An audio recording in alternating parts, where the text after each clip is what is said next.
ખરેખર આ જે પરિસ્થિતિ છે ખરેખર દયનીય પરિસ્થિતિ છે। જે સમયની અંદર જે બન્યું છે કે રાતનો સમય પરિવારનું કહેવું છે કે 12 વાગ્યાનો ટાઈમ હતો અને 12 વાગ્યાનો સમય એટલે મધરાત થતી હોય છે, અને મધરાત એટલે આ શિયાળાના સમયની અંદર પરિવારને પણ ખબર નથી કે શું થવાનું છે। એવા જ સમય પર જ્યારે પરિવાર પર આટલી મોટી આફત આવી, અમે જોયા છે ને કે પશુ પણ આ આગની ચપેટમાં આવ્યા છે। એમનો પોતાનો કર્યા મતલબ કે અનાજ છે, અનાજ આપ જોઈ શકો છો, એ પણ નજર સમક્ષ જ જોવા મળે છે આપને। પોતાની તિજોરી છે, ઘર, વાસણ, કપડાં, કશું જ પરિવારનું બચ્યું નથી। પૂરેપૂરું મકાન બળીને રાખ થઈ ગયું છે।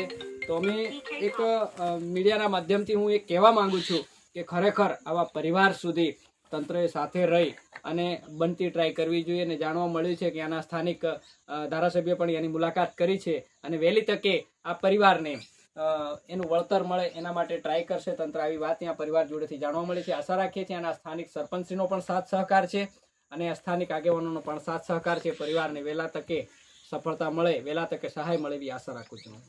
હાલ આપણને દિનેશભાઈ પાસેથી જાણવા મળ્યું છે અહીંયા પરિવાર પર ઉપર આકાશ નીચે ધરતી જેવી પરિસ્થિતિ સર્જાઈ રહી છે। અહીંયા કોઈ ખાવા પીવાનું પણ અનાજ બચ્યું નથી, ત્યારે દિનેશભાઈ રાશન લઈને આવ્યા છે। તદ ઉપરાંત અમે પણ એમને સપોર્ટ કર્યો છે અને અહીંયાના પરિવારનું એવું કહેવું છે કે ખરેખર અમને યોગ્ય તપાસ કરી અને પૂરેપૂરું વળતર મળે। તદ ઉપરાંત માનનીય શૈલેષભાઈ ભાભોર સાહેબ એ પણ અહીંયા આવીને મુલાકાત લીધી છે, ત્યારે એમને પણ રિક્વેસ્ટ કરવામાં આવે છે કે ખરેખર આ મકાન જે બળ્યું છે અને એક કાચું મકાન છે અને એમને તાત્કાલિક મકાન સહાય પણ મળે તેવી પણ આશા રાખી।